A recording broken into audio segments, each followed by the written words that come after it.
ਤੁਸੀਂ जुड़े हुए हो कैनेडियन 7 टीवी ਦੇ ਨਾਲ। मैं हाँ शीतल ठाकुर। खबरों का बुलेटिन लेके हाजिर हुई हाँ। सब तो पहला नज़र मारते हैं अज ਦੀਆਂ खास खबरों ते। गार सिटी भारत ਦੇ ਵਿੱਚ ਨਵੇਂ ਅਮਰੀਕੀ ਰਾਜਦੂਤ ਨਾਮਜ਼ਦ। ਅਮਰੀਕਾ ਨੇ ਅਫਗਾਨਿਸਤਾਨ ਦੇ ਲਈ 30.8 ਕਰੋੜ ਡਾਲਰ ਦੀ ਸਹਾਇਤਾ ਦਾ ਕੀਤਾ ਐਲਾਨ। ਅਮਰੀਕਾ ਦੇ ਵਿੱਚ ਕੋਰੋਨਾ ਮਾਮਲਿਆਂ ਦਾ ਰਿਕਾਰਡ ਇੱਕ ਦਿਨ ਦੇ ਵਿੱਚ ਸਾਹਮਣੇ ਆਏ 11 ਲੱਖ ਤੋਂ ਵਧੇਰੇ ਨਵੇਂ ਮਰੀਜ਼। ਇੰਟਰਨੈਸ਼ਨਲ ਪੱਧਰ ਦੇ ਉੱਤੇ ਸਿੱਖਿਅਤ ਨਰਸਾਂ ਨੂੰ ਹਸਪਤਾਲਾਂ ਦੇ ਵਿੱਚ ਤਾਇਨਾਤ ਕਰੇਗਾ ਓਨਟਾਰੀਓ। ਕੈਨੇਡਾ ਪੋਸਟ ਨੇ ਪੋਸਟਲ ਆਪਰੇਸ਼ਨਸ ਦੇ ਵਿੱਚ ਹੋਣ ਵਾਲੀ ਦੇਰ ਤੋਂ ਕੈਨੇਡੀਅਨਸ ਨੂੰ ਕੀਤਾ ਆਗਾਹ। ਸਿੰਧੀ ਅਤੇ ਹੋਰ ਦੱਬੇ ਕੁਚਲੇ ਲੋਕ ਕੈਨੇਡਾ ਦੇ ਵਿੱਚ 424 ਕਿਲੋਮੀਟਰ ਦੀ ਕਰਨਗੇ ਯਾਤਰਾ।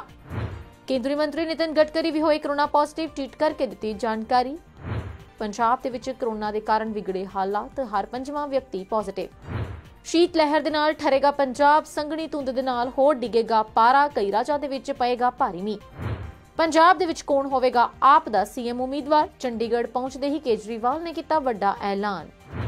ਸੁਖਬੀਰ ਬਾਦਲ ਦੇ ਕਾਂਗਰਸ ਤੇ ਰਗੜੇ, ਕਿਹਾ ਨਿਕੰਮੀ ਸਰਕਾਰ ਨੂੰ ਚਲਦਾ ਕਰਨ ਦਾ ਲੋਕਾਂ ਨੇ ਬਣਾ ਲਿਆ ਮਨ। ਪੰਜਾਬ ਦੀ ਸਿਆਸਤ ਦੇ ਵਿੱਚ ਹੋ ਸਕਦਾ ਧਮਾਕਾ, ਸਿਮਰਜੀਤ ਬੈਂਸ ਦੇ ਭਾਜਪਾ ਦੇ ਵਿੱਚ ਸ਼ਾਮਲ ਹੋਣ ਦੇ ਚਰਚੇ। ਅੰਮ੍ਰਿਤਸਰ ਦੇ ਵਿੱਚ ਕੋਰੋਨਾ ਦਾ ਕਹਿਰ, ਇੱਕ ਪ੍ਰਿੰਸੀਪਲ 10 ਸਿਹਤ ਕਰਮਚਾਰੀ, 2 ਦਿਨ ਦੇ ਵਿੱਚ 25 ਸਣੇ 455 ਲੋਕ ਹੋਏ ਪੋਜ਼ਿਟਿਵ। ਹੁਣ ਖਬਰਾਂ ਵਿਸਥਾਰ ਨਾਲ। उधर अमेरिकी राष्ट्रपति जो बाइडन ने लॉस एंजलिस के मेयर एरिक गॉरसेटी ਨੂੰ ਭਾਰਤ ਵਿੱਚ ਨਵਾਂ ਰਾਜਦੂਤ ਨਿਯੁਕਤ ਕੀਤਾ ਹੈ। ਅਮਰੀਕੀ ਸੈਨੇਟ ਦੀ ਵਿਦੇਸ਼ ਮਾਮਲਿਆਂ ਦੀ ਕਮੇਟੀ 12 ਜਨਵਰੀ ਨੂੰ ਉਹਨਾਂ ਦੀ ਨਿਯੁਕਤੀ ਦੀ ਪੁਸ਼ਟੀ ਕਰੇਗੀ। ਜੇਕਰ ਸੈਨੇਟ ਦੇ ਵੱਲੋਂ ਮਨਜ਼ੂਰੀ ਦਿੱਤੀ ਜਾਂਦੀ ਹੈ ਤਾਂ 50 ਸਾਲਾ ਗੌਰਸੇਟੀ ਮੌਜੂਦਾ ਅਮਰੀਕੀ ਰਾਜਦੂਤ ਕੈਨੇਥ ਜਸਟਰ ਦੀ ਥਾਂ ਲੈਣਗੇ। ਇਸ ਜ਼ਿੰਮੇਵਾਰੀ ਨੂੰ ਸਵੀਕਾਰ ਕਰਦਿਆਂ ਗੌਰਸੇਟੀ ਨੇ ਭਾਰਤ ਦੇ ਵਿੱਚ ਰਾਜਦੂਤ ਨਿਯੁਕਤ ਕੀਤੇ ਜਾਣ ਤੇ ਖੁਸ਼ੀ ਵੀ ਜਤਾਈ ਹੈ। 12 ਜਨਵਰੀ ਨੂੰ ਅਮਰੀਕਾ ਦੇ ਸਮੇਂ ਦੇ ਮੁਤਾਬਕ ਸਵੇਰੇ 9 ਵਜੇ ਸੈਨੇਟ ਦੀ ਕਮੇਟੀ ਉਹਨਾਂ ਦੀ ਨਿਯੁਕਤੀ ਦੇ ਪ੍ਰਸਤਾਵ ਤੇ ਵੋਟ ਕਰੇਗੀ। ਗੌਰਸੇਟੀ ਦਾ ਨਾਮ ਸ਼ੁੱਕਰਵਾਰ ਨੂੰ ਰਾਸ਼ਟਰਪਤੀ ਬਾਈਡਨ ਦੁਆਰਾ ਪ੍ਰਸਤਾਵਿਤ ਕੀਤਾ ਗਿਆ ਸੀ। ਅਮਰੀਕੀ ਸੰਸਦ ਦੇ ਉੱਪਰਲੇ ਸਦਨ ਸੈਨੇਟ ਤੋਂ ਮਨਜ਼ੂਰੀ ਮਿਲਣ ਤੋਂ ਬਾਅਦ 50 ਸਾਲਾ ਗਾਰਸੇਟੀ ਮੌਜੂਦਾ ਰਾਜਦੂਤ ਕੈਨੇਥ ਜਸਟਰ ਦੀ ਥਾਂ ਲੈਣਗੇ। ਲਾਸ ਐਂਜਲਸ ਦੇ ਮੇਅਰ ਐਰਿਕ ਗਾਰਸੇਟੀ ਨੇ ਇਸ ਸੰਬੰਧੀ ਟਵੀਟ ਵੀ ਕੀਤਾ। ਆਪਣੇ ਟਵੀਟ ਦੇ ਵਿੱਚ ਉਹਨਾਂ ਨੇ ਲਿਖਿਆ ਕਿ ਰਾਸ਼ਟਰਪਤੀ ਜੋ ਬਾਈਡਨ ਨੇ ਮੈਨੂੰ ਭਾਰਤ ਦੇ ਵਿੱਚ ਅਮਰੀਕੀ ਰਾਜਦੂਤ ਦੇ ਵਜੋਂ ਸੇਵਾ ਕਰਨ ਦੇ ਲਈ ਨਾਮਜ਼ਦ ਕੀਤਾ। ਮੈਂ ਇਸ ਨਿਯੁਕਤੀ ਨੂੰ ਸਵੀਕਾਰ ਕਰਕੇ ਬਹੁਤ ਮਾਣ ਮਹਿਸੂਸ ਕਰ ਰਿਹਾ ਹਾਂ। ਸਾਬਕਾ ਅਮਰੀਕੀ ਰਾਸ਼ਟਰਪਤੀ ਡੋਨਲਡ ਟਰੰਪ ਦੇ ਕਾਰਜਕਾਲ ਦੇ ਦੌਰਾਨ ਕੈਨੇਥ ਜਸਟਰ ਨੂੰ ਭਾਰਤ ਦੇ ਵਿੱਚ ਅਮਰੀਕੀ ਰਾਜਦੂਤ ਨਿਯੁਕਤ ਕੀਤਾ ਗਿਆ ਸੀ। ਵਾਈਟ ਹਾਊਸ ਨੇ ਕਈ ਹੋਰ ਰਾਜਦੂਤਾਂ ਦੇ ਨਾਲ ਗਾਰਸੇਟੀ ਦੀ ਨਾਮਜ਼ਦਗੀ ਦਾ ਐਲਾਨ ਕੀਤਾ।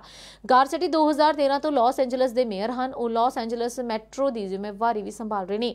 ਉਹ C40 ਸੰਸਥਾ ਨੂੰ ਵੀ ਸੰਭਾਲਦੇ ਹਨ। ਇਸ ਵਿੱਚ ਦੁਨੀਆ ਦੇ 97 ਸਭ ਤੋਂ ਵੱਡੇ ਸ਼ਹਿਰ ਸ਼ਾਮਲ ਨੇ। ਇਹ ਸੰਸਥਾ ਜਲਵਾਯੂ ਸੰਬੰਧੀ ਕੰਮ ਕਰਦੀ ਹੈ। ਐਰਿਕ ਨੇ US ਨੇਵੀ ਰਿਜ਼ਰਵ ਕੰਪੋਨੈਂਟ ਦੇ ਵਿੱਚ 12 ਸਾਲਾਂ ਤੱਕ ਸੇਵਾ ਕੀਤੀ। ਉਸਨੇ ਦੱਖਣ ਪੂਰਬੀ ਏਸ਼ੀਆ ਤੇ ਉੱਤਰ ਪੂਰਬੀ ਅਫਰੀਕਾ ਦੇ ਵਿੱਚ ਮਨੁੱਖੀ ਅਧਿਕਾਰਾਂ ਦੇ ਮੁੱਦਿਆਂ ਤੇ ਵੀ ਕੰਮ ਕੀਤਾ। ਇਸ ਤੋਂ ਇਲਾਵਾ ਰਾਸ਼ਟਰਪਤੀ ਜੋ ਬਾਈਡਨ ਨੇ ਪੈਂਸਿਲਵੇਨੀਆ ਯੂਨੀਵਰਸਿਟੀ ਦੇ ਪ੍ਰਧਾਨ ਐਮੀ ਗੁਟਮੈਨ ਨੂੰ ਜਰਮਨੀ ਦੇ ਵਿੱਚ ਅਮਰੀਕੀ ਰਾਜਦੂਤ ਦੇ ਵਜੋਂ ਨਾਮਜ਼ਦ ਕੀਤਾ। 2004 ਤੋਂ ਗੁਟਮੈਨ ਨੇ ਫਿਲਡੇਲਫੀਆ ਦੇ ਵਿੱਚ ਆਈਵੀ ਲੀਗ ਯੂਨੀਵਰਸਿਟੀ ਦੇ ਪ੍ਰਧਾਨ ਦੇ ਰੂਪ ਦੇ ਵਿੱਚ ਸੇਵਾ ਵੀ ਕੀਤੀ, ਜਿੱਥੇ ਬਾਈਡਨ ਨੇ ਉਪ ਪ੍ਰਧਾਨ ਦੇ ਵਜੋਂ ਸੇਵਾ ਕਰਨ ਤੋਂ ਬਾਅਦ ਇੱਕ ਵਿਦੇਸ਼ੀ ਨੀਤੀ ਕੇਂਦਰ ਦੀ ਸਥਾਪਨਾ ਕੀਤੀ। ਉਹ 7 ਦੇਸ਼ਾਂ ਦੇ ਸਮੂਹ ਦੇ ਵਿੱਚ ਨਾਮਜ਼ਦ ਹੋਣ ਵਾਲੀ ਪਹਿਲੀ ਅਮਰੀਕੀ ਰਾਜਦੂਤ ਹੋਵੇਗੀ। ਉਧਰ ਅਮਰੀਕਾ ਨੇ ਅਫਗਾਨਿਸਤਾਨ ਦੇ ਲਈ 30.8 ਕਰੋੜ ਡਾਲਰ ਦੀ ਵਾਧੂ ਮਨੁੱਖੀ ਸਹਾਇਤਾ ਦਾ ਐਲਾਨ ਕੀਤਾ। ਇਹ ਨਵੀਂ ਸਹਾਇਤਾ ਅਜਿਹੇ ਸਮੇਂ ਐਲਾਨ ਕੀਤੀ ਗਈ ਹੈ ਜਦ ਤਾਲਿਬਾਨ ਦੇ ਕਬਜ਼ੇ ਦੇ ਕਰੀਬ 5 ਮਹੀਨੇ ਬਾਅਦ ਦੇਸ਼ ਗੰਭੀਰ ਮਨੁੱਖੀ ਸੰਕਟ ਵੱਧ ਰਿਹਾ ਹੈ।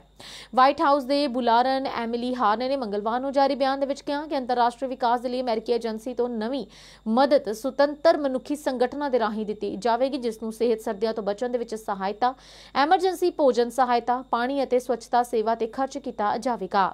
ਦੱਸਣਯੋਗ ਹੈ ਕਿ USAID ਨੇ ਤਾਲਿਬਾਨ ਤੋਂ ਸਹਾਇਤਾ ਕਰਮਚਾਰੀਆਂ, ਖਾਸ ਤੌਰ ਤੇ ਮਹਿਲਾਵਾਂ ਨੂੰ ਸੁਤੰਤਰ ਅਤੇ ਸੁਰੱਖਿਅਤ ਤਰੀਕੇ ਦੇ ਨਾਲ ਕੰਮ ਕਰਨ ਦੇਣ ਦਾ ਵੀ ਸੱਦਾ ਦਿੱਤਾ ਤਾਂ ਕਿ ਮਨੁੱਖੀ ਸਮੂਹ ਪੀੜਤਾਂ ਦੀ ਸਹਾਇਤਾ ਕਰ ਸਕਣ।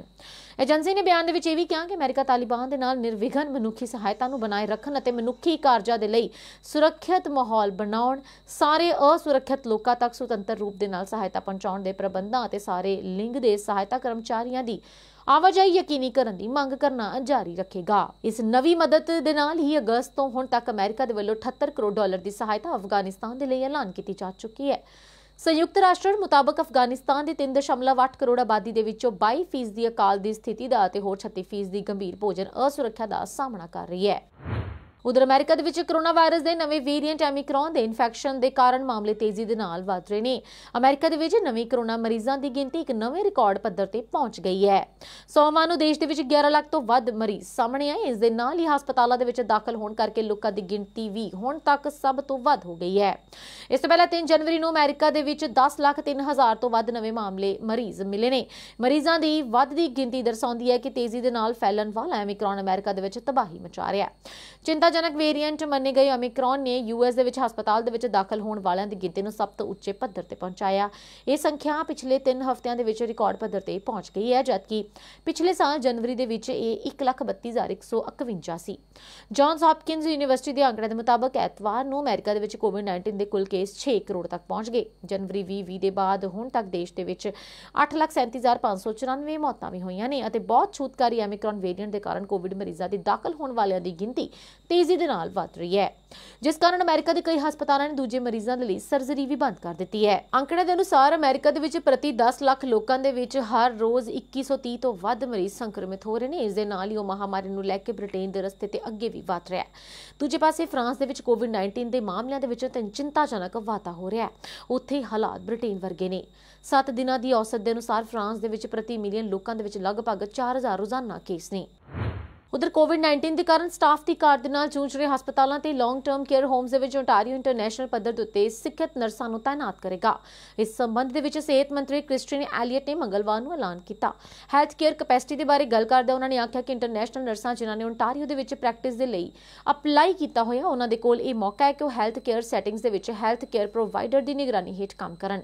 ਐਲੀਅਟ ਨੇ ਆਖਿਆ ਕਿ 1200 ਤੋਂ ਵੱਧ ਬਿਨੇਕਾਰ ਪਹਿਲਾਂ ਹੀ ਇਸ ਪਾਸੇ ਆਪਣੀ ਦਿਲਚਸਪੀ ਦਿਖਾ ਚੁੱਕੇ ਨੇ ਤੇ ਉਹਨਾਂ ਨੂੰ ਜਲਦੀ ਹਸਪਤਾਲ ਤੇ ਲੌਂਗ ਟਰਮ ਕੇਅਰ ਹੋਮਸ ਦੇ ਵਿੱਚ ਕੰਮ ਕਰਨ ਦਾ ਮੌਕਾ ਦਿੱਤਾ ਜਾਵੇਗਾ।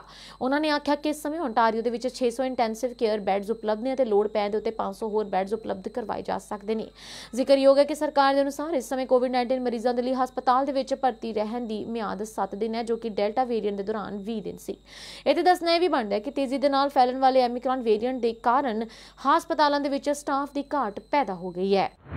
ਉਧਰ ਕੋਵਿਡ-19 ਮਹਾਮਾਰੀ ਦੇ ਕਾਰਨ ਪੈਦਾ ਹੋਏ ਹਾਲਾਤਾਂ ਦੇ ਕਾਰਨ ਕੈਨੇਡਾ ਪੋਸਟ ਨੇ ਸਾਰੇ ਕੈਨੇਡੀਅਨਸ ਨੂੰ ਅਪੀਲ ਕੀਤੀ ਹੈ ਕਿ ਪੋਸਟਲ ਆਪਰੇਸ਼ਨਸ ਦੇ ਵਿੱਚ ਹੋਣ ਵਾਲੀ ਦੇਰ ਦੇ ਲਈ ਸਾਰੇ ਹਲੀਮੀ ਵਰਤਨ ਅਤੇ ਉਹਨਾਂ ਨੂੰ ਦਰਪੇਸ਼ ਦਿੱਕਤਾਂ ਨੂੰ ਸਮਝਣ ਦੀ ਕੋਸ਼ਿਸ਼ ਕਰਨ।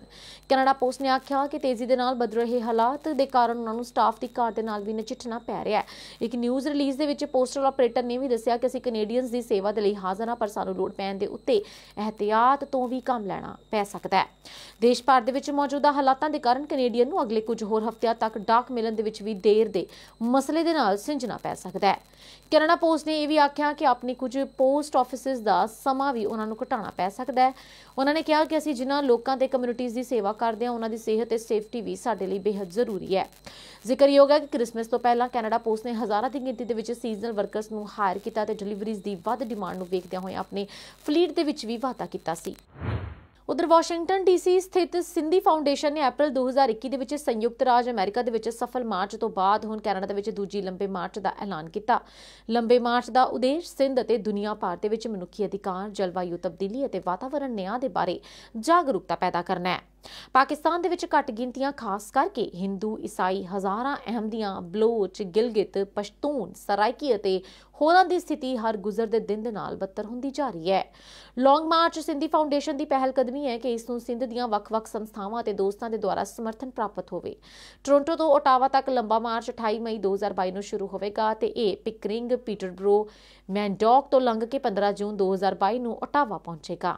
ਪੈਦਲ ਯਾਤਰਾ ਦੀ ਕੁੱਲ ਦੂਰੀ 424 ਕਿਲੋਮੀਟਰ ਹੈ। ਸਿੰਧੀ ਫਾਊਂਡੇਸ਼ਨ ਦਾ ਮੁੱਖ ਉਦੇਸ਼ ਜਨਤਕ ਕੂਟਨੀਤੀ ਦੇ ਰਾਹੀਂ ਸਿੰਧੀ ਲੋਕਾਂ ਤੇ ਅੰਤਰਰਾਸ਼ਟਰੀ ਭਾਈਚਾਰੇ ਦੇ ਵਿਚਕਾਰ ਪੁਲ ਬਣਾਉਣਾ ਹੈ। ਫਾਊਂਡੇਸ਼ਨ ਦੇ ਮੁਤਾਬਕ ਸਾਡੀ ਯਾਤਰਾ ਸਿੰਧੀ ਲੋਕਾਂ ਤੇ ਹੋਰ ਦੱਬੇ ਕੁਚਲੇ ਭਾਈਚਾਰਿਆਂ ਦੇ ਵਿੱਚ ਏਕਤਾ ਦਾ ਮਾਹੌਲ ਪੈਦਾ ਕਰੇਗੀ। ਸੂਫੀ ਲੰਗਾਰੀ ਨੇ ਕਿਹਾ ਕਿ ਅਸੀਂ ਚੱਲਾਂਗੇ, ਕੰਮ ਕਰਾਂਗੇ ਅਤੇ ਜਿੱਤਾਂਗੇ। ਅਸੀਂ ਕੈਨੇਡਾ ਦੇ ਪ੍ਰਧਾਨ ਮੰਤਰੀ ਜਸਟਿਨ ਟਰੂਡੋ ਨੂੰ ਇੱਕ ਪਟੀਸ਼ਨ ਪੇਸ਼ ਕਰਾਂਗੇ ਤੇ ਅਸੀਂ ਕੈਨੇਡਾ ਦੇ ਵਿੱਚ ਸੰਸਦ ਦੇ ਮੈਂਬਰਾਂ ਤੱਕ ਵੀ ਪਹੁੰਚ ਕਰਾਂਗੇ। ਉਧਰ ਕੇਂਦਰੀ ਸੜਕ ਆਵਾਜਾਈ ਅਤੇ ਰਾਜਮਾਰਗ ਮੰਤਰੀ ਨਿਤਿਨ ਗਡਕਰੀ ਵੀ ਕੋਰੋਨਾ ਦੀ ਲਪੇਟ ਦੇ ਵਿੱਚ ਆ ਚੁੱਕੇ ਨੇ। ਉਹਨਾਂ ਦੀ ਰਿਪੋਰਟ ਪੋਜ਼ਿਟਿਵ ਆ ਚੁੱਕੀ ਹੈ। ਇਸ ਤੋਂ ਬਾਅਦ ਉਹ ਇਕਾਂਤਵਾਸ ਦੇ ਵਿੱਚ ਚਲੇ ਗਏ ਨੇ। ਉਹਨਾਂ ਨੇ ਮੰਗਲਵਾਰ ਰਾਤ ਨੂੰ ਟਵੀਟ ਕਰਕੇ ਇਸ ਗੱਲ ਦੀ ਜਾਣਕਾਰੀ ਦਿੱਤੀ। ਗਡਕਰੀ ਫਿਲਹਾਲ ਕੋਰੋਨਾ ਲਾਗ ਦੇ ਹਲਕੇ ਲੱਛਣ ਮਹਿਸੂਸ ਕਰ ਰਹੇ ਨੇ। ਉਹ ਆਪਣੇ ਸੰਪਰਕ ਦੇ ਵਿੱਚ ਆਉਣ ਵਾਲੇ ਸਾਰੇ ਵਿਅਕਤੀਆਂ ਨੂੰ ਆਪਣੀ ਜਾਂਚ ਕਰਵਾਉਣ ਦੀ ਅਪੀਲ ਕਰ ਰਹੇ ਨੇ। ਗਡਕਰੀ ਨੇ ਇੱਕ ਟਵੀਟ ਦੇ ਵਿੱਚ ਲਿਖਿਆ ਕਿ ਮੈਂ ਅੱਜ ਹਲਕੇ ਲੱਛਣਾਂ ਦੇ ਨਾਲ ਕੋਰੋਨਾ ਪੋਜ਼ਿਟਿਵ ਪਾਇਆ ਗਿਆ ਹਾਂ। ਸਾਰੇ ਜ਼ਰੂਰੀ ਪ੍ਰੋਟੋਕਾਲਸ ਦਾ ਪਾਲਣ ਕਰ ਰਹੇ ਨੇ। ਮੈਂ ਖੁਦ ਨੂੰ ਵੱਖ ਕਰ ਲਿਆ ਤੇ ਘਰ ਦੇ ਵਿੱਚ ਇਕਾਂਤਵਾਸ 'ਚ ਹਾਂ। ਮੈਂ ਉਹਨਾਂ ਸਾਰੇ ਲੋਕਾਂ ਨੂੰ ਖੁਦ ਨੂੰ ਵੱਖ ਕਰਨ ਤੇ ਜਾਂਚ ਕਰਾਉਣ ਦੀ ਅਪੀਲ ਕਰਦਾ ਜੋ ਮੇਰੇ ਸੰਪਰਕ ਦੇ ਵਿੱਚ ਆਏ ਨੇ। ਤੁਹਾਨੂੰ ਦੱਸ ਦਈਏ ਕਿ ਇਸ ਤੋਂ ਪਹਿਲਾਂ ਸੋਮਵਾਰ ਨੂੰ ਹੀ ਰੱਖਿਆ ਮੰਤਰੀ ਰਾਜਨਾਥ ਸਿੰਘ ਵੀ ਕੋਰੋਨਾ ਪੋਜ਼ਿਟਿਵ ਪਾਏ ਗਏ। ਉਹ ਵੀ ਫਿਲਹਾਲ ਆਪਣੇ ਘਰ ਦੇ ਵਿੱਚ ਇਕਾਂਤਵਾਸ ਦੇ ਵਿੱਚ ਨੇ। ਦਿੱਲੀ ਦੇ ਆਰਮੀ ਹਸਪਤਾਲ ਦੇ ਡਾਕਟਰਾਂ ਦੀ ਟੀਮ ਨੇ ਉਹਨਾਂ ਦੀ ਜਾਂਚ ਕੀਤੀ ਅਤੇ ਦੱਸਿਆ ਹੈ ਕਿ ਉਹਨਾਂ ਦੀ ਸਿਹਤ ਦੇ ਵਿੱਚ ਸੁਧਾਰ ਆ ਰਿਹਾ ਹੈ। ਤੁਹਾਨੂੰ ਦੱਸ ਦਈਏ ਕਿ ਦੇਸ਼ ਦੇ ਵਿੱਚ ਇੱਕ ਵਾਰ ਫਿਰ ਕੋਰੋਨਾ ਲਾਗ ਦੇ ਮਾਮਲੇ ਤੇਜ਼ੀ ਦੇ ਨਾਲ ਵਧ ਰਹੇ ਨੇ। ਉੱਥੇ ਕੋਰੋਨਾ ਵਾਇਰਸ ਦੇ ਨਵੇਂ ਵੇਰੀਐਂਟ ਓਮਿਕਰॉन ਦੇ ਕਾਰਨ ਖਤਰਾ ਵਧ ਰਿਹਾ ਹੈ। उधर पंजाब दे विच कोरोना के कारण हालात विगड़ चुके हैं। स्थिति यह है कि हर 5वां व्यक्ति पॉजिटिव मिल रहा है। मंगलवार को सेहत विभाग ने 24,636 सैंपलों की जांच की, जिन्हां दे विचों 4593 लोग पॉजिटिव ने। सब तो माड़ी स्थिति पटियाला, मोहाली, लुधियाना की है, जिथे मरीजों की गिनती सब तो वध है। इस दे नाल ही 7 जिलों के 9 लोगों की मौत हो चुकी है। पंजाब दे विच विधान सभा चोणां होण जा रहीआं ने। फिलहाल चोण कमीशन ने 15 जनवरी तक रैलियां ते पाबंदी लगा दी है। जेकर होर रैलियां करन दी इजाजत दी गई तो पंजाब के हालात विगड़ सकते हैं। पंजाब के 11 जिले अजिहे ने जिथे रोजाना मरीजों की गिनती 100 ਨੂੰ पार कर रही है। इन्हां दे विचों सब तो वध 909 मरीज पटियाला, 703 मोहाली, 678 लुधियाना, 455 अमृतसर, 330 जलंधर दे विच पाए गए ने। फरीदकोट, मुक्तसर अते पठानकोट अजिहे जिले ने जिथे मरीजों की गिनती 90 तो वध है। पंजाब दे विच कोरोना के मामलों दे विच हालात इन्ने खराब ने कि मंगलवार नूं 7 जिलों दे विच 9 लोगों की मौत हो चुकी है। इन्हां दे विचों गुरदासपुर, पटियाला दे विच 2-2, बठिंडा, लुधियाना, मोगा, मोहाली अते पठानकोट दे विच 1-1 मरीज की मौत हुई है। इस दौरान अमृतसर अते लुधियाना दे 2-2 मरीजों को वेंटीलेटर से रखा गया। इस दे नाल ही 3 मरीजों को अमृतसर के जलंधर, 2 फरीदकोट, 5 ਨੂੰ लुधियाना और ICU ਦੇ ਵਿੱਚ शिफ्ट किया गया। पंजाब ਦੇ ਵਿੱਚ लाइफ सेविंग स्पोर्ट्स वाले मरीजों की गिनती 442 हो चुकी है। उधर भारत के पहाड़ी राज्यों के विच होर भी बर्फबारी के कारण देश के कई राज्यों के विच शीत लहर का असर देखने को मिल रहा है। इस मद्देनज़र मौसम विभाग ने मंगलवार को कहा कि उत्तर पश्चिमी मैदानी क्षेत्रों और उत्तरी भारत के कुछ हिस्सों के विच इस हफ्ते के अंत के शीत लहर के हालात वापस आने की संभावना है। मौसम विभाग ने अधिकारियों ने कहा कि अगले 4-5 दिनों के पंजाब, हरियाणा, दिल्ली, चंडीगढ़ तो उत्तर प्रदेश के सवेरे संघनी धुंध देखने को मिल सकती है। इस नाल ही आने वाले दिनों के उत्तर पश्चिमी भारत में घट्टो घट्ट तापमान के 2-3 डिग्री सैल्सीयस की गिरावट देखने को मिल सकती है। मौसम विभाग ने कहा कि बिहार, पश्चिमी बंगाल, उड़ीसा, झारखंड और सिक्किम के 14 जनवरी तक कई थावां ते भारी बारिश होने की संभावना है। इस दे नाल ही वीरवार नूं ओडिशा ते तेलंगाना दे विच भी भारी बारिश हो सकती है। इस अलावा इस हफ्ते के अंत तक तमिलनाडु, कराईकल, पौंडीचेरी, केरला और माहे दे विच तूफान की संभावना है। मौसम विभाग के मुताबिक पंजाब, हरियाणा, चंडीगढ़, दिल्ली, राजस्थान, मध्य प्रदेश में अगले 2 दिनों के दौरान घट्टो घट्ट तापमान 3 तो 5 डिग्री सैल्सीयस की कमी आएगी। इस दे नाल ही पूर्वी भारत के घट्टो घट्ट तापमान के 2-3 डिग्री सैल्सीयस का वाधा होगा। दिल्ली, NCR, पंजाब, हरियाणा, मध्य प्रदेश, गुजरात और राजस्थान के ज्यादातर हिस्सों के ठंड के विचकार बारिश की संभावना भी प्रगटाई गई है। मौसम विभाग के मुताबिक 12 ते 13 जनवरी को संघनी धुंध छाई रहेगी। बुधवार को वध तो वध तापमान 19 डिग्री तो घट्टो घट्ट 8 डिग्री सैल्सीयस के आस-पास रहेगा। उधर पंजाब के विधान सभा चोणों के लिए वोटां पैण दे विच हुण करीब 1 महीना बाकी है ते इस दौरान सारियां पार्टियां ने चोण प्रचार तेज कर दिता है। दिल्ली के मुख्यमंत्री अरविंद केजरीवाल ने बुधवार को चंडीगढ़ पहुंच के कहा कि असीं वादा करते हैं कि जेकर असीं सत्ता दे विच आउंदे हां तां आम आदमी लैके प्रधानमंत्री तक की सुरक्षा यकीनी बनावांगे। इस दे नाल ही आम आदमी पार्टी के मुख्यमंत्री उम्मीदवार की चर्चा तेज हो गई है। पंजाब के CM उम्मीदवार के बारे अरविंद केजरीवाल ने कहा कि CM के चेहरे के नाम का ऐलान अगले हफ्ते किया जाएगा। चंडीगढ़ पहुंचने तो बाद अरविंद केजरीवाल ने कहा कि जेकर आम आदमी पार्टी सत्ता दे विच आउंदी है तां असीं पंजाब के लोगों के लिए अमन कानून की स्थिति के विच सुधार करन ते बेअदबियां दी पिछलियां सारियां घटनावां दे विच इंसाफ यकीनी बनाउण दा भरोसा दिंदे आ। सारियां दी सुरक्षा यकीनी बनानी दित्ती जाएगी, चाहे वह प्रधानमंत्री होवे जां फिर आम आदमी पार्टी। आम आदमी पार्टी के कौमी कन्वीनर अरविंद केजरीवाल ने पंजाब की कांग्रेस सरकार ते निशाना साधदे होइयां कहा कि अमन कानून की स्थिति बहुत खराब होंदी जा रही है, जिसनूं चन्नी सरकार संभालण दे समर्थ नहीं है। तो अंदाज है कि अरविंद केजरीवाल अज दोपहर 12 बजे प्रेस कॉन्फ्रेंस करनगे। तो अंदाज है कि चोण कमीशन ने पंजाब समेत 5 राज्यों के विच चोणां दीआं तरीकां दा ऐलान कर दिता है ते पंजाब दे विच विधान सभा दीआं सारियां 117 सीटां दे लई 14 फरवरी नूं इक्को पड़ाਅ दे विच वोटां पैणगीआं। वोटां दी गिनती 10 मार्च नूं होवेगी। उधर कांग्रेस की निकम्मी और भ्रिष्ट सरकार नूं चलदा करन दे लई पंजाब के लोगों ने मन बना लिया ते हुण इस सरकार सिर्फ कुछ दिनों की मेहमान है। यह गल श्रोमणी अकाली दल के प्रधान सुखबीर सिंह बादल ने बीते दिन गलबात करते हुए कहा। सुखबीर बादल ने कहा कि कांग्रेस पार्टी ने सूबे का बहुत नुकसान किया है। पिछले 5 सालों के दौरान सूबे दे विच कोई विकास काम नहीं होया ते कांग्रेस के मंत्री और लीडर आपस दे विच लड़ते रहे। कांग्रेस सरकार का सूबे के विकास के लिए विजन ही नहीं है। कांग्रेस के मंत्री और विधायकों ने विकास काम कराउण की बजाय अपनियां तजोरियां भरन ते जोर दिता। मुख्यमंत्री चरणजीत सिंह चन्नी और कांग्रेस प्रधान नवजोत सिद्धू हमेशा एक दूजे नूं ठिब्बी लाउण दे चक्कर दे विच रहे ने, जिस दी ताज़ा उदाहरण कल मोगा विखे दोवां दी प्रेस कॉन्फ्रेंस समय भी वेखण नूं मिली। दिल्ली के मुख्यमंत्री अरविंद केजरीवाल नूं लम्मे हत्थी लैंदे सुखबीर बादल ने कहा कि वो इत्थे आके जिहड़ियां गारंटियां पंजाब के लोगों नूं दे रहे ने, पहलां गारंटियां दिल्ली दे विच लागू करन। वो तो सिर्फ वोटरां नूं भरमाउण दे लई ही कुफर तोल रहे ने, उन्होंने लोगों नूं देना कुछ भी नहीं। आम आदमी पार्टी दे विच टिकटां दी वंड नूं लैके पई कलेश के बारे पूछे जाण ते उन्होंने कहा कि 2017 दी विधान सभा चोणां वेले भी कई आप आगूआं ते टिकटां वेचण दे दोष लगे सन ते हुण भी उन्हां ते उही दोष लग रहे ने। सूबे दे लोग आप दी चालबाजी नूं चंगी तरह समझदे ने अते ओह इन्हां दे भरम भुलेखिआं दे विच आउण वाले नहीं। उन्होंने कहा कि पिछली वार तां आम आदमी पार्टी नूं कुल सीटां मिल गईआं सन, पर इस वार तां उसदा बोरिया बिस्तरा पूरी तरह गोल हो जावेगा। ਸੁਖਬੀਰ ਬਾਦਲ ਨੇ ਕਿਹਾ ਕਿ ਪਿਛਲੇ 2 ਮਹੀਨਿਆਂ ਦੇ ਵਿੱਚ ਉਹਨਾਂ ਨੇ 70 ਤੋਂ ਵੱਧ ਵਿਧਾਨ ਸਭਾ ਹਲਕਿਆਂ ਦੇ ਵਿੱਚ ਰੈਲੀਆਂ ਕੀਤੀਆਂ, ਜਿਨ੍ਹਾਂ ਦੇ ਵਿੱਚ ਹੋਏ ਇਕੱਠਾਂ ਨੂੰ ਸਾਹਮਣੇ ਰੱਖ ਕੇ ਉਹ ਕਹਿ ਸਕਦੇ ਨੇ ਕਿ ਲੋਕਾਂ ਨੇ ਕਾਂਗਰਸ ਸਰਕਾਰ ਨੂੰ ਚੱਲਦਾ ਕਰਨ ਦਾ ਮਨ ਬਣਾ ਲਿਆ ਹੈ। ਸੂਬੇ ਦੇ ਲੋਕਾਂ ਦੇ ਵਿੱਚ ਸੱਤਾ ਤਬਦੀਲੀ ਦੇ ਲਈ ਭਾਰੀ ਉਤਸ਼ਾਹ ਹੈ। ਲੋਕ ਚਾਹੁੰਦੇ ਨੇ ਕਿ ਅਕਾਲੀ ਦਲ ਬਸਪਾ ਗੱਠਜੋੜ ਦੀ ਸਰਕਾਰ ਹੀ ਸੂਬੇ ਦਾ ਵਿਕਾਸ ਕਰਵਾ ਸਕਦੀ ਹੈ। ਉਹਨਾਂ ਨੇ ਕਿਹਾ ਕਿ ਜੋ ਅਸੀਂ ਕਹਿੰਦੇ ਹਾਂ ਉਹ ਕਰਕੇ ਵਿਖਾਉਂਦੇ ਹਾਂ, ਇਹ ਸਾਡਾ ਪਿਛਲਾ ਰਿਕਾਰਡ ਬੋਲਦਾ ਹੈ। ਪੰਜਾਬ ਦੇ ਵਿੱਚ ਵਿਧਾਨ ਸਭਾ ਚੋਣਾਂ 2022 ਦਾ ਐਲਾਨ ਹੋ ਚੁੱਕਿਆ ਹੈ, ਜਿਸ ਦੇ ਆਧਾਰ ਦੇ ਉੱਤੇ ਚੋਣਾਂ 14 ਫਰਵਰੀ ਨੂੰ ਹੋਣ ਜਾ ਰਹੀਆਂ ਨੇ। ਪੰਜਾਬ ਦੀ ਸਿਆਸਤ ਦੇ ਵਿੱਚ ਇੱਕ ਸਮੇਂ ਸੂਤਰਾਂ ਦੇ ਹਵਾਲੇ ਤੋਂ ਵੱਡੀ ਖਬਰ ਆ ਰਹੀ ਹੈ ਕਿ ਲੋਕ ਇਨਸਾਫ ਪਾਰਟੀ ਦੇ ਆਗੂ ਸਿਮਰਜੀਤ ਸਿੰਘ ਬੈਂਸ ਅਤੇ ਉਹਨਾਂ ਦੇ ਭਰਾ ਬਲਵਿੰਦਰ ਸਿੰਘ ਬੈਂਸ ਦੋਵੇਂ ਭਰਾ ਬੀਜੇਪੀ ਦੇ ਵਿੱਚ ਸ਼ਾਮਲ ਹੋ ਸਕਦੇ ਨੇ। ਬੈਂਸ ਭਰਾਵਾਂ ਦੀ ਭਾਜਪਾ ਦੇ ਵਿੱਚ ਸ਼ਾਮਲ ਹੋਣ ਦੀ ਸੂਤਰਾਂ ਤੋਂ ਮਿਲ ਰਹੀਆਂ ਖਬਰਾਂ ਨੇ ਸਿਆਸੀ ਪਾਰਟੀਆਂ ਤੇ ਮੀਡੀਆ ਹਲਕਿਆਂ ਦੇ ਵਿੱਚ ਚਰਚਾ ਛੇੜ ਦਿੱਤੀ ਹੈ। ਇਸ ਦੇ ਨਾਲ ਹੀ ਪੰਜਾਬ ਦੀ ਸਿਆਸਤ ਦੇ ਵਿੱਚ ਵੱਡਾ ਧਮਾਕਾ ਵੀ ਹੋ ਸਕਦਾ ਹੈ। ਤੁਹਾਨੂੰ ਦੱਸ ਦਈਏ ਕਿ ਸੂਤਰਾਂ ਦੇ ਹਵਾਲੇ ਤੋਂ ਇਹ ਖਬਰ ਵੀ ਸਾਹਮਣੇ ਆਈ ਹੈ ਕਿ ਦੋਵੇਂ ਭਰਾ ਬਲਵਿੰਦਰ ਸਿੰਘ ਬੈਂਸ ਅਤੇ ਸਿਮਰਜੀਤ ਸਿੰਘ ਬੈਂਸ ਦੇ ਅੰਦਰ ਖਾਤੇ ਬੀਜੇਪੀ ਦੇ ਨਾਲ ਗੱਲਬਾਤ ਚੱਲਦੀ ਰਹੀ ਹੈ। ਸੂਤਰਾਂ ਦੇ ਅਨੁਸਾਰ ਬੁੱਧਵਾਰ ਨੂੰ ਬੈਂਸ ਭਰਾ ਬੀਜੇਪੀ ਦਾ ਪੱਲਾ ਫੜ ਸਕਦੇ ਨੇ। ਤੁਹਾਨੂੰ ਦੱਸ ਦਈਏ ਕਿ ਇਸ ਸੰਬੰਧ ਦੇ ਵਿੱਚ ਬੈਂਸ ਭਰਾਵਾਂ ਦੇ ਨਾਲ ਅਜੇ ਤੱਕ ਦਾ ਕੋਈ ਸੰਪਰਕ ਹੋ ਸਕਿਆ ਤੇ ਨਾ ਹੀ ਇਸ ਦੀ ਕਿਸੇ ਨੇ ਪੁਸ਼ਟੀ ਕੀਤੀ ਹੈ। ਜ਼ਿਕਰਯੋਗ ਹੈ ਕਿ ਪੰਜਾਬ ਵਿਧਾਨ ਸਭਾ ਚੋਣਾਂ ਨੂੰ ਲੈ ਕੇ ਪੂਰੀ ਸਿਆਸਤ ਦੇ ਵਿੱਚ ਭੱਜ ਦੌੜ ਮਚੀ ਹੋਈ ਹੈ। ਸਾਰੇ ਆਗੂ ਸੀਟ ਦੀ ਖਾਤਰ ਇੱਕ ਪਾਰਟੀ ਛੱਡ ਦੂਜੀ ਪਾਰਟੀ ਦੇ ਵਿੱਚ ਸ਼ਾਮਲ ਹੋ ਰਹੇ ਨੇ। ਬੀਜੇਪੀ ਦੀ ਅੱਖ ਪੰਜਾਬ ਦੇ ਚੋਟੀ ਦੇ ਆਗੂਆਂ ਦੇ ਉੱਤੇ ਹੈ, ਜਿਸ ਕਰਕੇ ਉਹ ਉਹਨਾਂ ਆਗੂਆਂ ਨੂੰ ਪਾਰਟੀ ਦੇ ਵਿੱਚ ਸ਼ਾਮਲ ਕਰ ਰਹੀ ਹੈ। ਉਧਰ ਕਰੋਨਾ ਦੀ ਰਫ਼ਤਾਰ ਜ਼ਿਲ੍ਹੇ ਦੇ ਵਿੱਚ ਤੇਜ਼ੀ ਦੇ ਨਾਲ ਵਧ ਰਹੀ ਹੈ। ਸਰਕਾਰੀ ਮੈਡੀਕਲ ਕਾਲਜ ਦੇ ਪ੍ਰਿੰਸੀਪਲ 10 ਸਿਹਤ ਕਰਮਚਾਰੀ 2 ਦਿਨ ਪਹਿਲਾਂ ਨਵਜੰਮੀ ਬੱਚੀ ਸਮੇਤ 455 ਕੇਸ ਬੁੱਧਵਾਰ ਨੂੰ ਪੋਜ਼ਿਟਿਵ ਪਾਏ ਗਏ। ਉੱਥੇ ਹੀ 70% ਮਰੀਜ਼ਾਂ ਦੀ ਉਮਰ 30 ਤੋਂ ਘੱਟ ਹੈ। ਇਸ ਤੋਂ ਇਲਾਵਾ 10 ਸਿਹਤ ਕਰਮਚਾਰੀ ਵੀ ਇਸ ਵਾਇਰਸ ਦੀ ਲਪੇਟ ਦੇ ਵਿੱਚ ਆਏ ਹੋਏ ਨੇ। ਕੁੱਲ ਮਿਲਾ ਕੇ 357 ਇਨਫੈਕਟਡ ਸ਼ਹਿਰੀ ਅਤੇ 98 ਦਿਹਾਤੀ ਇਲਾਕਿਆਂ ਨਾਲ ਸੰਬੰਧਿਤ ਨੇ। ਇਸ ਤੋਂ ਸਾਫ਼ ਹੈ ਕਿ ਸ਼ਹਿਰਾਂ ਦੇ ਵਿੱਚ ਕਰੋਨਾ ਹਦਾਇਤਾਂ ਦਾ ਕਿਸੇ ਵੀ ਪੱਧਰ ਤੇ ਪਾਲਣ ਨਹੀਂ ਹੋ ਰਿਹਾ। ਜਨਵਰੀ 2022 ਦੇ ਪਹਿਲੇ 11 ਦਿਨਾਂ ਦੇ ਵਿੱਚ 1932 ਮਰੀਜ਼ ਰਿਪੋਰਟ ਹੋ ਚੁੱਕੇ ਨੇ, ਜਦਕਿ ਇੱਕ ਦੀ ਮੌਤ ਹੋ ਚੁੱਕੀ ਹੈ। ਜਾਣਕਾਰੀ ਦੇ ਅਨੁਸਾਰ ਕਰੋਨਾ ਦੇ ਮਾਮਲੇ ਲਗਾਤਾਰ ਵਧ ਰਹੇ ਨੇ, ਜਿਸ ਨੂੰ ਦੇਖਦਿਆਂ ਹੋਇਆਂ ਪ੍ਰਸ਼ਾਸਨ ਦੇ ਮੱਥੇ ਤੇ ਚਿੰਤਾ ਦੀ ਲਕੀਰਾਂ ਖਿੱਚ ਗਈਆਂ ਨੇ। ਪ੍ਰਸ਼ਾਸਨ ਦੇ ਵੱਲੋਂ ਨਿਤ ਨਵੀਆਂ ਹਦਾਇਤਾਂ ਜਾਰੀ ਕੀਤੀਆਂ ਜਾ ਰਹੀਆਂ ਨੇ, ਪਰ ਲੋਕ ਹਨ ਕਿ ਉਹ ਨਿਯਮਾਂ ਦਾ ਪਾਲਣ ਨਹੀਂ ਕਰ ਰਹੇ। ਸਿਵਲ ਹਸਪਤਾਲ ਦੇ ਵਿੱਚ ਕਾਰਜਸ਼ੀਲ 3 ਲੈਬ ਟੈਕਨੀਸ਼ੀਅਨ ਕਰੋਨਾ ਇਨਫੈਕਟਡ ਆਏ ਹੋਏ ਨੇ। ਇਸ ਦੇ ਵਿੱਚ ਰਾਜੇਸ਼ ਸ਼ਰਮਾ ਵੀ ਸ਼ਾਮਲ ਨੇ। ਰਾਜੇਸ਼ ਸ਼ਰਮਾ ਨੇ ਕਰੋਨਾ ਕਾਲ ਦੇ ਵਿੱਚ ਬਿਨਾਂ ਛੁੱਟੀ ਲਈ ਕੰਮ ਕੀਤਾ। ਇਸ ਦੇ ਨਾਲ ਹੀ ਸਿਵਲ ਹਸਪਤਾਲ ਦੀ ਲੈਬ ਬੰਦ ਕਰ ਦਿੱਤੀ ਗਈ ਹੈ। ਇੱਥੇ ਕਿਸੇ ਵੀ ਤਰ੍ਹਾਂ ਦੇ ਕਿਸੇ ਵੀ ਸੈਂਪਲ ਦੀ ਜਿਹੜੀ ਟੈਸਟ ਨਹੀਂ ਹੋ ਰਹੇ। ਉਧਰ civil surgeon doctor Charanjit Singh ਨੇ ਦੱਸਿਆ ਕਿ ਕਰੋਨਾ ਵਾਇਰਸ ਦੇ ਬੂਸਟਰ ਡੋਜ਼ ਲਗਾਏ ਜਾ ਰਹੇ ਨੇ। ਇਸ ਤੋਂ ਇਲਾਵਾ ਲੋਕਾਂ ਨੂੰ ਨਿਯਮਾਂ ਦੀ ਪਾਲਣਾ ਕਰਨਾ ਬੇहद ਜ਼ਰੂਰੀ ਹੈ।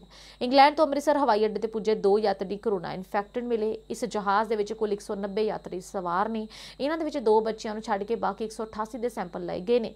ਇਨਫੈਕਟਡ ਨੂੰ ਹਸਪਤਾਲ ਦੇ ਵਿੱਚ ਆਈਸੋਲੇਟ ਕੀਤਾ ਜਾ ਰਿਹਾ ਹੈ। ਮੈਡੀਕਲ ਕਾਲਜ ਦੇ ਪ੍ਰਿੰਸੀਪਲ ਡਾਕਟਰ ਰਾਜੀਵ ਦੇਵਗਨ ਵੀ ਕਰੋਨਾ ਦੀ ਲਪੇਟ ਦੇ ਵਿੱਚ ਨੇ। ਜ਼ਿਲ੍ਹੇ ਦੇ 230 ਟੀਕਾਕਰਨ ਕੇਂਦਰਾਂ ਦੇ ਵਿੱਚ 17,223 ਲੋਕਾਂ ਨੂੰ ਕਰੋਨਾ ਵੈਕਸੀਨ ਲਗਾਈ ਗਈ ਹੈ। ਇਹਨਾਂ ਦੇ ਵਿੱਚ 15 ਤੋਂ 18 ਉਮਰ ਦੇ ਵਰਗ ਦੇ 662 ਕਿਸ਼ੋਰ ਵੀ ਸ਼ਾਮਲ ਨੇ। ਇਸ ਦੇ ਨਾਲ ਹੀ ਖਬਰਾਂ ਦੇ ਇਸ ਬੁਲੇਟਿਨ ਦੇ ਵਿੱਚ ਅੱਜ ਫਿਲਹਾਲ ਇੰਨਾ ਹੀ। ਆਪਣੀ ਦੋਸਤ ਸ਼ੀਤਲ ਨੂੰ ਦਿਓ ਇਜਾਜ਼ਤ। ਤੁਸੀਂ ਜੁੜੇ ਰਹੋ ਕੈਨੇਡੀਅਨ ਸਾਥ ਦੇ ਨਾਲ।